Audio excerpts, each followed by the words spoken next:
We economic hitmen really have been the ones responsible for creating this first truly global empire. And we work many different ways.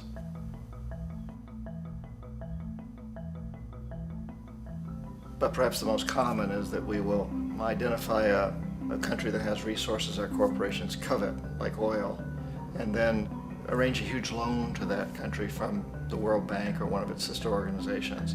But the money never actually goes to the country. Instead, it goes to our big corporations to build infrastructure projects in that country, power plants, industrial parks, ports, things that benefit a few rich people in that country, in addition to our corporations, but really don't help the majority of the people at all. However, those people, the whole country is left holding a huge debt. It's such a big debt they can't repay it, and that's part of the plan, that they can't repay it. And so at some point, we economic hitmen go back to them and say, listen, you owe us a lot of money, can't pay your debt, so sell your oil real cheap to our oil companies. Allow us to build a military base in your country, or send troops in support of ours to someplace in the world like Iraq, or vote with us on the next UN vote. To have their electric utility company privatized and their water and sewage system privatized and sold to U.S. corporations or other multinational corporations. So there was that whole mushrooming thing, and it's so typical of the way the IMF and the World Bank work, that you put a country in debt, it's such a big debt it can't pay it, and then you offer to refinance that debt and pay even more interest. And you demand this quid pro quo, which you call a conditionality or good governance, which means basically that they've got to sell off their resources, including many of their social services, their utility companies, their school systems sometimes, their penal systems, their insurance systems, to foreign corporations. So it's a double, triple, quadruple whammy. The precedent for economic hitmen really began back in the early 50s when democratically elected Mossadegh, who was elected in Iran, he was considered to be the hope for democracy in the Middle East and around the world. He was Time Magazine's Man of the Year. But one of the things that he'd run on and began to implement was the idea that foreign oil companies needed to pay the Iranian people a lot more for the oil that they were taking out of Iran. The Iranian people should benefit from their own oil. Strange policy. We didn't like that, of course. But we were afraid to do what we normally were doing, which was to send in the military. Instead, we sent in one CIA agent, Kermit Roosevelt, Teddy Roosevelt's relative. And Kermit went in with a few $1 million and was very, very effective and efficient. And in a short amount of time, he managed to get Mossadegh overthrown and brought in the Shah of Iran to replace him, who always was favorable to oil. And it was extremely effective. Bombs overflow Tehran. Army officers shout that Mossadegh has surrendered and his regime as virtual dictator of Iran is ended. Pictures of the Shah are paraded through the streets as sentiment reverses. The Shah is welcomed home. So back here in the United States, in Washington, people looked around and said, wow, that was easy and cheap. So this established a whole new way of manipulating countries, of creating empire. The only problem with Roosevelt was that he was a card-carrying CIA agent, and had he been caught, the ramifications could have been pretty serious. So very quickly at that point, the decision was made to use private consultants to channel the money through the World Bank or the IMF or one of the other such agencies, to bring in people like me who worked for private companies, so that if we got caught, there would be no governmental ramifications.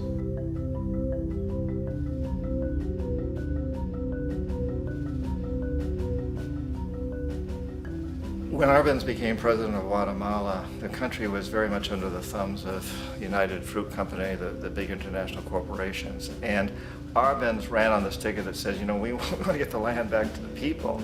And once he took power, he was implementing policies that would do exactly that, give land rights back to the people. United Fruit didn't like that very much. And so they hired a public relations firm, launched a huge campaign in the United States to convince the United States people, the citizens of the United States, and the press of the United States, and the Congress of the United States, that Arbenz was a Soviet puppet, and that if we allowed him to stay in power, the Soviets would have a foothold in this hemisphere. And that at that point in time was a huge fear on everybody's mind, the Red Terror, the Communist Terror. And so, to make a long story short, out of this public relations campaign came a commitment on the part of the CIA and the military to take this man out. And in fact, we did. We sent in planes, we sent in soldiers, we sent in jackals, we sent everything in to take him out, and did take him out. And as soon as he was removed from office, the new guy that took over after him basically reinstated everything to the big international corporations, including United Fruit.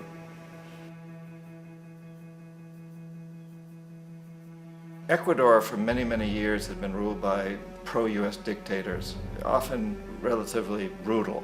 Then it was decided that they were going to have a truly democratic election. Jaime Roldos ran for office. And his main goal, he said, as president would be to make sure that Ecuador's resources were used to help the people.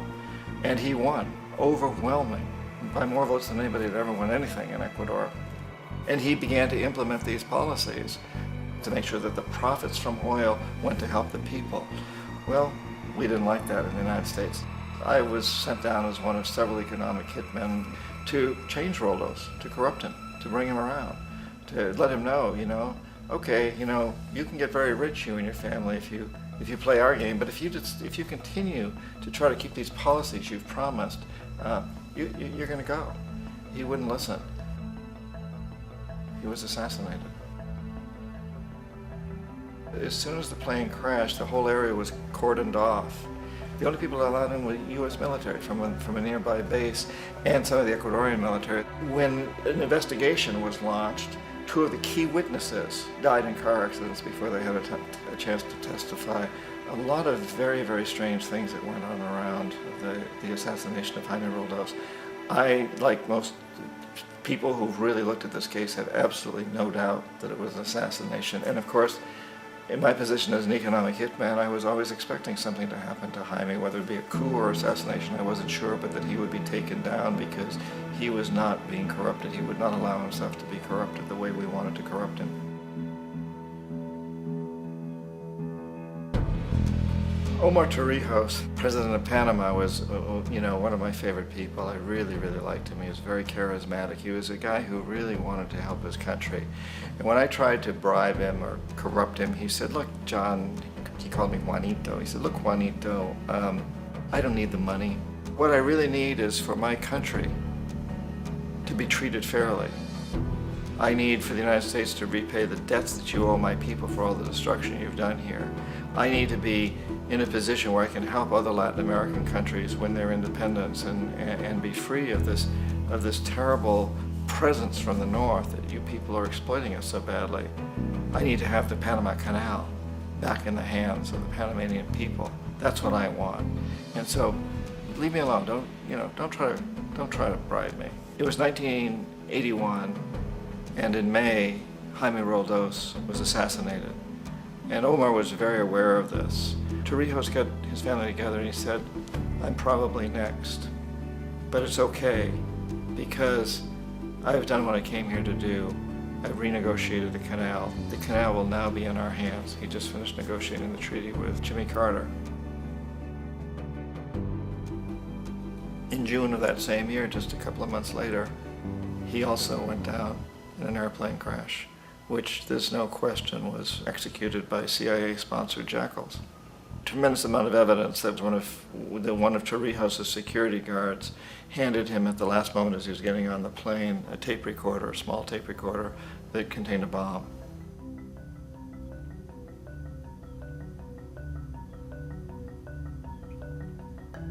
It is interesting to me how this system has continued pretty much the same way for years and years and years, except the economic hitmen have got better and better and better.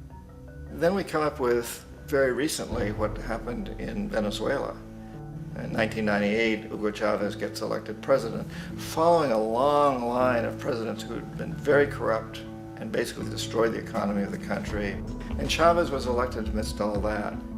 Chavez stood up to the United States, and he's done it primarily demanding that Venezuelan oil be used to help the Venezuelan people. Well, we didn't like that in the United States. So in 2002, a coup was staged, which there's no question in my mind, and most other people's minds, that the CIA was behind that coup.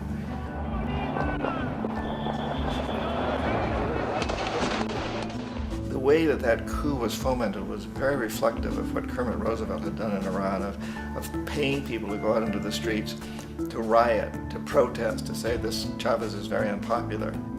You know, if you can get a few thousand people to do that, television can make it look like it's the whole country, and things start to mushroom. Except in the case of Chavez, he was smart enough, and the people were so strongly behind him that they overcame it, which was a phenomenal moment in the history of Latin America.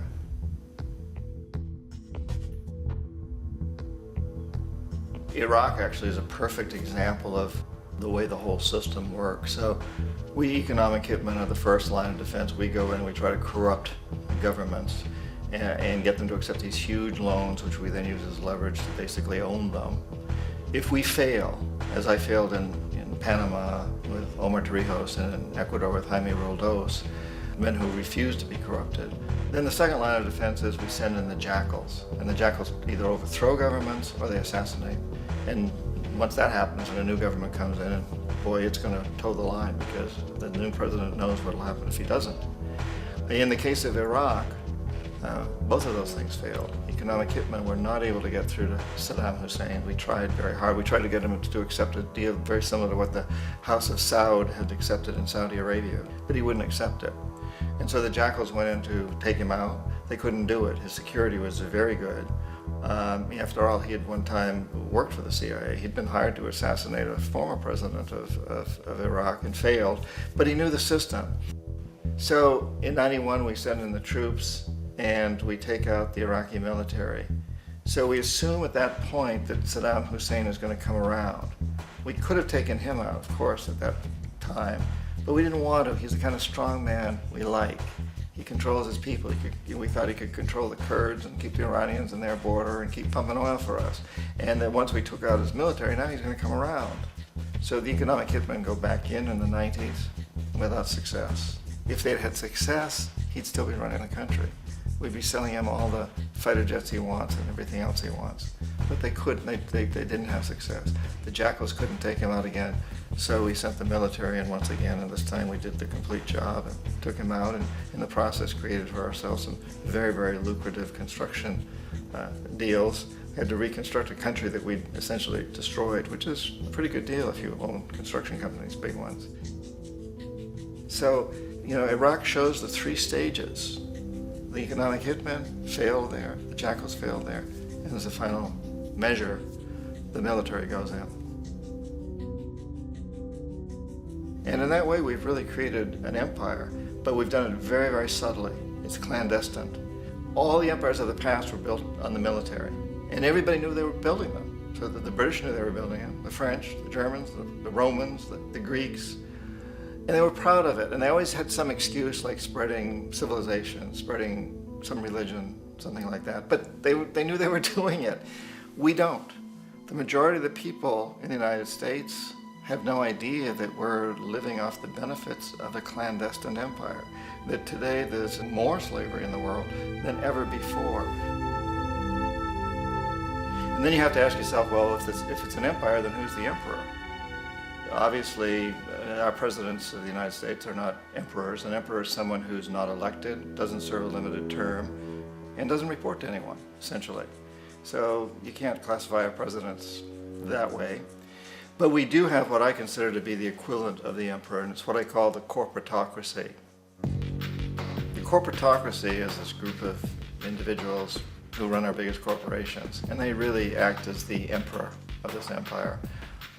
They control our media, either through direct ownership or advertising. They control most of our politicians because they finance their campaigns, either through their corporations or through personal contributions that come out of the corporations. They're not elected, they don't serve a limited term, they don't report to anybody. And at the very top of the corporatocracy, you really can't tell whether a person's working for a private corporation or the government because they're always moving back and forth.